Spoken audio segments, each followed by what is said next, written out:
Bonjour, bonjour. Eh bien, écoutez, aujourd'hui, j'ai décidé de vous parler de Adieu Paris de Édouard Baird. Pourquoi ? Parce que j'aime beaucoup Édouard Baird. Alors, vous allez voir, c'est un film un peu étonnant, c'est un peu foutraque, mais en même temps, ça correspond à Édouard Baird.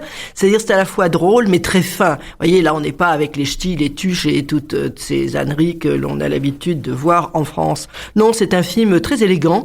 Et donc, voilà. Et pour nous mettre en joie et dans le mood, eh bien, comme d'ailleurs c'est dans le film Adieu Paris, nous allons écouter un peu de piano bar, de piano jazz. Allez, on écoute.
Voilà, vous êtes presque dans le film Adieu Paris. En tout cas, vous êtes dans un bistrot à Paris, comme ça existait, comme ça peut toujours exister, si évidemment on s'en donne les moyens.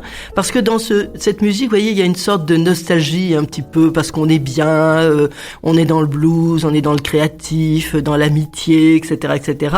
Et donc là, parce que le titre le dit de Édouard Baird, c'est Adieu Paris.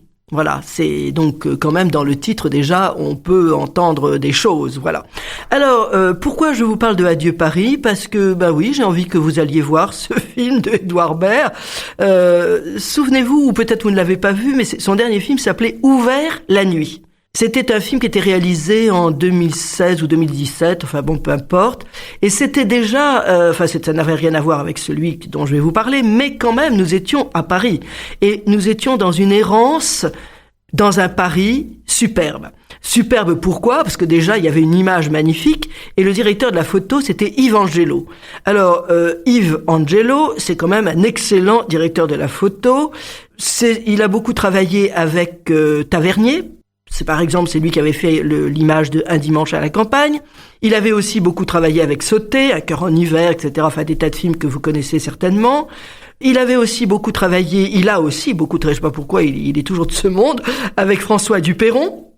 Notamment François Duperron, pour vous ne citer quelques titres. Il y avait Aide-toi et le ciel t'aidera, Mon âme par toi guérie, très beau titre d'ailleurs. Voilà, donc, puis je crois qu'Angelo, il avait aussi réalisé des films, mais vous savez, dans la profession, ah ouais, tu veux réaliser des films, eh bien, tu ne seras plus directeur de la photo. Enfin bon, oui, on peut pas dire toujours que les gens soient très tendres dans ce milieu. D'ailleurs, le film Adieu Paris le dit aussi, évidemment. Ici, le directeur de la photo, c'est évidemment, comme Ouvert dans la nuit, Yves Angelo. Et le monteur, parce que je le cite parce que moi, ça m'a frappé.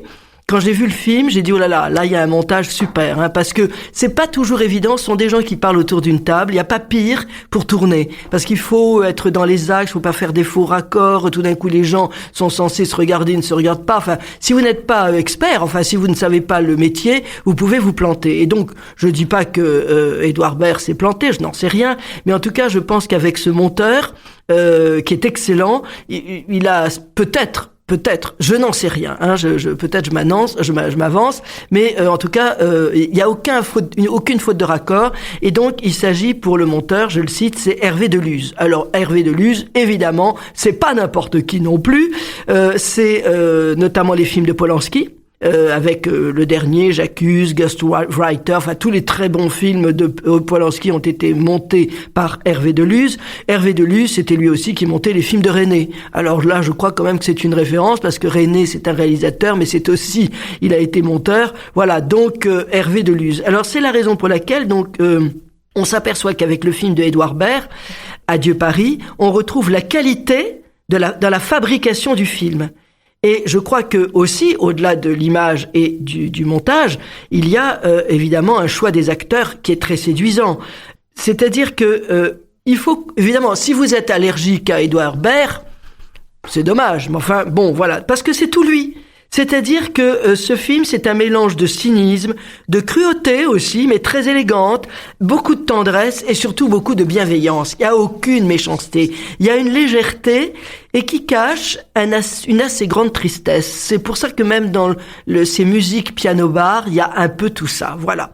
Edouard Baird choisit de se moquer, mais gentiment et de tout. Mais moi, c'est pas pour me déplaire, mais avec beaucoup de finesse. Et ici, ce sont les acteurs, le monde de la culture. Il y a un chanteur, il y a un artiste plasticien, il y a un homme de la littérature. Tout est épinglé. Et si c'est un huis clos, si ce huis clos peut paraître exagéré, eh bien, je vous assure, moi, ça m'a fait beaucoup rire. J'ai beaucoup aimé ce film parce que c'est vraiment pas très loin de la vérité. Je vous assure que c'est comme ça que ça se passe. Ces échanges autour d'un repas dans un lieu culte c'est-à-dire ça ressemble à beaucoup de choses et j'y ai quelquefois assisté. Voilà, donc on est dans l'excès, on part au quart de tour. Pourquoi tu as posé ton verre ici, mais t'aurais dû le poser là, mais enfin, mais qu'est-ce que tu me racontes, etc. Je veux dire, voilà, ça part dans tous les sens. Ça veut pas dire pour autant ils sont ni amis, ni ennemis. Voilà, et donc, on voit dans ce film d'emblée, on sent la solitude de ces acteurs, et notamment, il y a un Poulvord, donc le comédien que vous connaissez, qui est belge, acteur comique. Eh bien, premier plan du film, il est seul, il arrive avec sa femme, qui est comme un chaperon, voilà, qui est là à côté, qui l'aide. Ça existe tellement, on ne pouvez pas savoir. C'est-à-dire chez les comédiens ou même les peintres, vous avez moi j'ai connu, c'était pas une amie, loin de là, mais enfin, en tout cas, elle était connue comme ça. En plus, elle avait un nom, elle s'appelait Hermione, je crois, ça s'invente pas. Et son mari était peintre, elle lui collait les pinceaux dans les mains pour qu'il peigne, quoi. Vous voyez, voilà, on s'occupe, c'est elles qui sont les fabricants du succès, hein, voilà. Et donc, Poulvord, il arrive dans une rue de Paris, vide, seul, Paris déserte. Paris désert, pardon. Paris, un Paris gris. Voilà, il arrive comme ça, face à nous, donc tramline-Garrière. Et en contraste, on entre dans un lieu très chaud, avec des couleurs très chaudes, un lieu mythique, la Closerie des Lilas, et c'est un rendez-vous annuel d'une petite troupe de gens qui entrent en scène. Et j'utilise cette expression « entrer en scène » parce que ces personnages, ce sont toujours des personnages. Ils sortent de scène et ils entrent dans la scène de leur vie, avec aussi des personnages qui se sont créés. Qui sont-ils ? Alors, eux-mêmes ne le savent pas, que ce soit en public ou en privé, Ils entrent toujours dans des costumes de personnages qu'ils se sont créés. Ils quittent une scène pour entrer dans une autre scène, et tout cela dans une ambiance, c'est pour ça qu'on a entendu une ambiance très piano-bar, qui permet, comme cela est dit d'ailleurs dans le film, de donner du sentiment à l'ennui. Je trouve ça très chouette. Moi, j'aime beaucoup cette expression. Le piano-bar, effectivement, ça donne du sentiment à l'ennui. Voilà, on y est, tout est dit. Et c'est donc toute la démarche de ces gens qui sont seuls, qui s'ennuient. Ils apportent du sentiment à la platitude de leur vie. Ils entrent dans ce bistrot, les salutations sont jouées avec une certaine sincérité, mais feinte, jouée. C'est-à-dire, on joue, tiens, bonjour, comment, ah bah tiens, je t'avais pas vu, etc., etc. On raconte des grands coups, on croit pas une seconde à ce que l'on dit. Tout est faux. On est complètement dans le faux. Et alors, avec les acteurs, évidemment, là, ils sont tous formidables, parce que il faut quand même aussi dire qu'ils ne manquent pas d'humour, parce qu'ils ont accepté un peu de se caricaturer eux-mêmes, hein. C'est-à-dire à peine, on les reconnaît quand même beaucoup. Ce sont ils ont tous des travers. Et en plus de ça, c'est quand même des comédiens, enfin, qui ont pignon sur rue, qu'on connaît très bien. Alors, pour en citer quelques-uns, vous avez notamment Bernard Lecoq, qui joue un vieux beau. Il peut pas s'empêcher de vouloir séduire. Et Édouard Baird en profite pour envoyer un message vers l'épisode MeToo, si vous voyez ce que je veux dire. C'est-à-dire qu'il dit très naïvement, notamment Bernard Lecoq, il est quand même toujours un peu sur le fil, parce qu'il veut absolument... Je suis pas sûr qu'il ait envie de lui mettre la main aux fesses, on n'en est pas là, hein, mais voilà, il a envie d'être aimé, d'être vu sous un autre angle, un peu différent des autres, qu'il soit le meilleur, etc., etc. Et à un moment, il dit, mais je ne vous harcèle pas. Non, voilà. Bon, voilà. Moi, ça m'amuse beaucoup parce que c'est vrai qu'on est quand même là dans un espèce de marivaudage très lourd, mais très lourd, pas dans le sens sexuel. Voilà. Non, on est toujours dans une sorte de légèreté. Vous avez aussi Arditi qui joue le rôle d'un écrivain. Alors lui aussi, il part de quart de tour, mais il est comme ça. Il est emporté, il est colérique, il est intolérant, il a tout ça, quoi. Mais bon, sauf que Arditi est quand même loin d'être abruti, donc il essaie de nuancer, évidemment. Il y a aussi Pierre Murat, qui dans la vie, vous le savez, est metteur en scène. Et ici, il joue un haut fonctionnaire. Il n'arrête pas de se droguer continuellement. Il descend les escaliers. Alors, il y a quelques plans comme ça, des inserts. Il descend l'escalier au sous-sol. Et en plus de ça, il y a la dame Pipi qui est imperturbable parce qu'elle écoute la radio. Et vous savez ce qu'elle écoute? Que des histoires sur Pétain. C'est très drôle, quoi. Voilà, bon, voilà. Et puis, Pierre Murat, il descend... Non, c'est Bernard Murat. Il descend et alors, évidemment, à la fin, il va se droguer, mais peut-être une fois de trop. Mais enfin bon, ça, c'est un autre problème. Voilà. Donc, il y a aussi Daniel Prévost qui joue toujours les méchants. Et alors, il se plaît, il adore jouer les méchants. Il rentre sur scène et partout, tout le temps, il joue les méchants.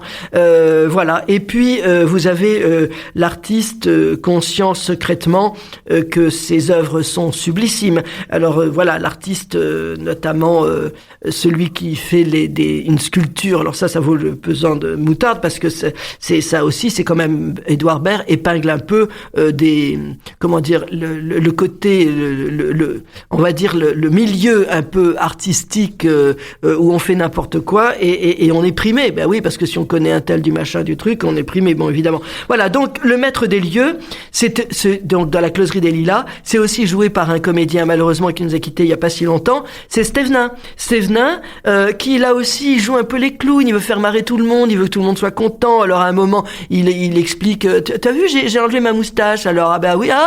Alors donc ça dure un moment. Personne n'a vu qu'il avait enlevé la moustache, puis tout le monde s'en fout en plus. Alors au bout d'un moment, il va se refaire une moustache avec un crayon noir. Alors il se fait une moustache comme ça qui part un peu jusque sur les joues. Alors les gens hésitent. Ah bah tiens, oui, je sais pas, on sait pas. C'est peut-être Hitler ou alors c'est peut-être Groucho Marx. Bon, ceci dit, c'est peut-être un peu aussi les deux.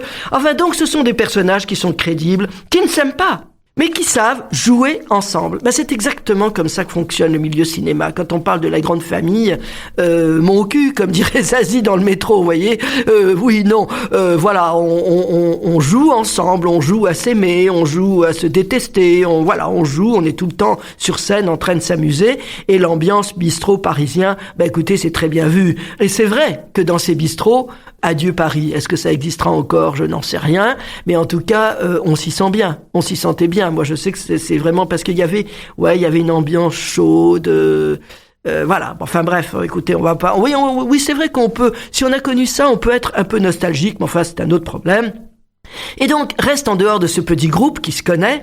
Poelvoorde, je vous en ai parlé au début. Il est rejeté par le groupe. Alors pourquoi ? Peut-être parce qu'il est belge, peut-être parce que cet humour belge est un peu différent de l'humour français, je n'en sais rien. Et c'est faut dire qu'il arrive, fait une entrée incroyable, fracassante, il prend tout à second degré et il parle de est-ce que vous avez bien rangé vos, je ne sais pas quoi, vos médicaments, enfin bref. Donc son premier monologue, je reconnais qu'il jette un froid, et c'est-à-dire que tout de suite il laisse place au silence, et à ce moment-là, Arditi part au quart de tour. Il n'est pas question qu'il fasse partie de notre groupe, évidemment.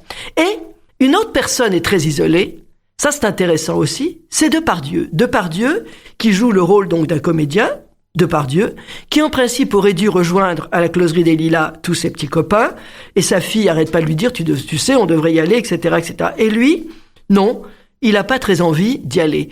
C'est intéressant parce qu'en plus de ça, c'est tombé au moment où, j'ai vu ce film, juste je crois que le lendemain ou la veille, je ne sais plus, j'avais vu sur la 5, chez Busnel, il était venu, il avait été invité et il parlait des livres qu'il aimait, des livres qu'il aimait lire, etc., etc. Eh bien, je crois que là encore, Depardieu, il joue un peu son propre rôle, parce qu'à un moment, sa fille lui dit, mais enfin, tu devrais venir quand même, va les rejoindre, ce sont tes amis. Et la réponse est sans appel, et certainement vrai, il dit « Je ne les aime plus ». Je ne les aime plus, et je crois qu'effectivement, je pense que le milieu cinéma et même média n'a pas été très sympa avec Depardieu, quand il a décidé de partir en Russie, etc., etc. Ouh là là, voilà. Donc, je peux comprendre tout ça. Et donc, les dialogues écrits par Édouard Baird sont toujours incisifs, ironiques, très politiquement incorrects. Et moi, j'aime beaucoup, parce que quand c'est fait très élégamment, c'est quand même très plaisant. Et c'est très rare, de plus en plus rare. Alors, ici, évidemment, il va placer des phrases clichés, notamment quelqu'un dit « L'âge, c'est dans la tête ». Alors, évidemment, tout le monde se déchaîne. « Quoi ? Mais qu'est-ce que tu racontes ?» etc., etc. C'est parce que, c'est très bien vu, parce que ça correspond exactement à l'ambiance de notre société actuelle. Je veux dire que vous dites « Ouh là là, il fait un temps gris ». Ah ben non, tu te rends compte quand même, il fait 16 degrés, tatati, tatata. Alors, si vous dites « Oui, c'est vrai qu'il fait chaud ». Ah oui, non, mais d'accord, mais tu comprends le... Voilà. On est tout le temps comme ça, en train de râler et de dire le contraire. Donc voilà, c'est tout à fait dans l'air du temps. Tous les sujets sont sujets à discussion stérile. Et alors, et en même temps, vous avez le sage qui va recommander, au bout d'un moment, quand il voit que c'est le pugilat, parlons du temps. Oui, c'est peut-être encore ce qui nous met, et encore aujourd'hui, je suis pas sûr qu'on soit tous d'accord, même quand on parle du temps. Et le point de ralliement, comme dans une pièce antique, un leitmotiv, un peu le refrain d'une chanson, ils lèvent à chaque fois leur verre en disant « à notre amitié ». Voilà, et on sait qu'ils sont d'accord sur rien, mais à chaque fois, si vous voulez, quand ils se sont engueulés comme du poisson pourri, tout d'un coup, ils relèvent leur verre et ils disent « à notre amitié ». Voilà, donc tout ça est pour moi très amusant, il y a du rythme, c'est amusant. Donc tous les poncifs y passent, l'écologie avec, notons, ça c'est pas complètement faux, mais enfin bon, en même temps c'est excessif, quoi. On va dire que c'est poétique. Si les abattoirs avaient des murs vitrés, on serait végétarien. Bon, d'accord, ok. Voilà, de jeux de mots avec des quiproquos. À un moment où on joue, il y en a un parce ils commencent à être un peu durs de la feuille. Ils disent le ton. Non mais attends, tu parles du ton ou du temps? Évidemment, et alors aussitôt, c'est reparti pour une discussion scabreuse et violente, etc., etc. Ou alors ils s'amusent à faire, notamment quand ils veulent séduire la jeune serveuse, vous avez des yeux mayonnaise. Bon, d'accord, ok. Ça c'est je veux dire la plaisanterie de bistrot, mais aussi il y a une poésie formidable du style Tardieu, avec notamment, je crois que c'est un des personnages là qui tout d'un coup veut raconter une histoire, et alors il dit, alors c'était, il me sent, oui, et alors il commence toutes les phrases, il n'en finit aucune. Écoutez, il y a une pièce que je trouvais formidable parce que j'adore Tardieu, ça s'appelle Finissez vos phrases. Non, on ne finit jamais ses phrases, donc on est dans une poésie à la Édouard Baird, mais c'est du Tardieu évidemment. Et donc il y a aussi le côté foutraque, vif, nerveux de cette réunion. Je trouve que, et c'est ce que je vous disais tout à fait au début, est sublimé par le montage qui était très précis, tonique, vivant. Enfin voilà, pour moi c'est vraiment une réussite. Je dis pas que c'est un chef-d'œuvre, loin de là. C'est on va dire que c'est un divertissement, mais j'y reviendrai sur le mot divertissement sur lequel il faut s'appesantir. Et donc, il y a aussi un autre sujet qui est abordé, c'est le pognon, le fric. Ah bah oui, parce que il y a aussi la vieillesse. Avec un moment, il y a une pause, ils s'arrêtent tous pour prendre leurs médicaments au moment du repas. Bon voilà, il y a aussi alors et donc pourquoi ils sont réunis? Eh bien, parce qu'ils vont remettre un prix.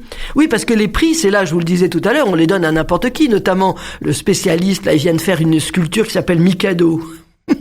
Alors Mikado, Mikado, comme vous l'avez compris, c'est une espèce de tiges comme ça qui sont mélangées, enfin en verticale. Et donc le seul qui trouve ça pas mal, c'est le barman. Bon, voilà, je vais pas faire de commentaires. Enfin, voilà, c'est-à-dire que les merdouilles, ça plaît. Ça plaît. On va dire, on va s'en tenir à ça. Et là, tous ces gens-là sont réunis à la Closerie des Lilas. Pour remettre un prix. Et le font à qui? Ils récompensent un Chinois. Pourquoi? Parce qu'il a rien fait. Ça, c'est aussi formidable. Parce que c'est vrai qu'il y a des gens qui se retrouvent avec des prix, vous demandez pourquoi, quoi. Vous voyez, des légions d'honneur, des machins, des trucs, je sais pas pourquoi. On sait pas. Enfin, il y a certainement une raison, mais en tout cas, on sait pas. Et donc, pour moi, c'est une critique quand même très violente vers des actions réelles de notre société. Et en plus, le fait d'avoir choisi un Chinois, je trouve ça magnifique. Voilà. Et d'ailleurs, le lauréat, c'est un peu comme beaucoup de lauréats, il en profite puisqu'il est là, il mange aux frais de la princesse, mais il va pas manger un œuf sur le plat. Vous voyez, c'est carrément des plats luxueux, c'est juste il a pas du caviar, machin, etc. Et donc, c'est aux frais des amis. Ils râlent, mais ils exécutent. Voilà. Donc, vous voyez, il y a un retour de bâton. Enfin voilà, c'est pour vous montrer qu'une société est quand même assez. Alors, si on prend pas du recul pour s'en amuser, on peut sombrer dans cette espèce d'ennui redoutable. Heureusement que le piano-bar vient nous donner un peu de sentiment. Voilà. Il y a aussi la fameuse séquence de Bernard Lecoq, je vous disais, qui est quand même un vieux beau. Il veut tellement être aimable avec la serveuse qu'il va même lui donner une montre. C'est drôle et pitoyable en même temps. C'est-à-dire qu'il est prêt pour avoir des regards sur lui. Il va vendre son âme pour séduire. Il se débarrasse d'une montre. En plus de ça, c'est pas n'importe quel objet, c'est une montre. Vous voyez, c'est le temps qui passe. Je m'en débarrasse. Et en plus, c'est un souvenir de famille. Il a fait la promesse à sa mère qu'il s'en séparerait jamais. Et tout ça pour plaire à une soubrette. Vous voyez, c'est pour vous dire le côté absurde de cette vie. Et il me semble que en plus de ça, dans le film, on s'aperçoit que c'est pas la première fois qu'il fait ça. Parce que même Stevenin, qui donc dans le Closerie des Lilas, il dit, écoute, arrête, ne lui donne pas cette montre parce que je te connais, demain tu vas téléphoner pour pouvoir la récupérer. Bon, voilà. Vous voyez, personne n'est dupe, voilà. Et donc, tous ces gens-là sont en souffrance. Et on notera d'ailleurs la phrase, c'est la femme de Poulvord, qui est jouée par Isabelle Nanty, qui est assez drôle, là, elle est à peu près mesurée, on va dire. Et elle dit à Poulvord, ça, écoutez bien, parce que c'est intéressant, parce que je crois que c'est une phrase qu'il faut que nous écoutions tous, ne te laisse pas souffrir. Ne te laisse pas souffrir. Et oui, je crois qu'aujourd'hui c'est assez bien vu, parce qu'aujourd'hui, il y a beaucoup de gens qui se complaisent dans je souffre. Voilà. Et donc, c'est un film aussi qui touche un peu aussi au fétichisme, parce qui est présent, parce que notamment elle lui dit, mais la femme de Poulvord lui dit, mais attends, mais pourquoi tu comprends, c'était fatal que tu allais avoir des problèmes. T'as mis une cravate, regarde, il y a des têtes de mort sur la cravate. Voilà, donc c'est forcément mauvais signe, vous voyez, les signes qui sont dans l'espace, comme ça. Donc, je trouve que dans ce huis clos que nous présente Édouard Baird, pour moi, il y a du dadaïsme. Et je trouve que c'est pour ça que ce film est original. Alors, qu'est-ce que le dadaïsme? Vous savez, dada, bon, c'est mon dada, à cheval, c'est aussi un mot d'enfant. Je suis à cheval sur mon dada c'est quelque chose que j'aime, enfin, etc. Et je crois que les dadaïstes disaient que l'art était un produit pharmaceutique pour imbéciles. Ah ben oui, voilà, on est complètement dans du dadaïsme, je trouve. Et au fond, ils peuvent pas être d'accord entre eux, ils sont déjà pas d'accord avec eux-mêmes. Parce que s'ils disent « je ne veux pas que ce que j'aimais n'existe plus », c'est pas faux. C'est quand même toujours désastreux de voir des choses qu'on aimait qui disparaissent, que ce soit des gens, des choses ou des lieux, évidemment. Ils sont les premiers à exploser le temps, le passé. avec leur comportement présent. Donc évidemment, là aussi, il faut noter que c'est quand même l'argent qui va entraîner les joutes verbales vers la violence physique.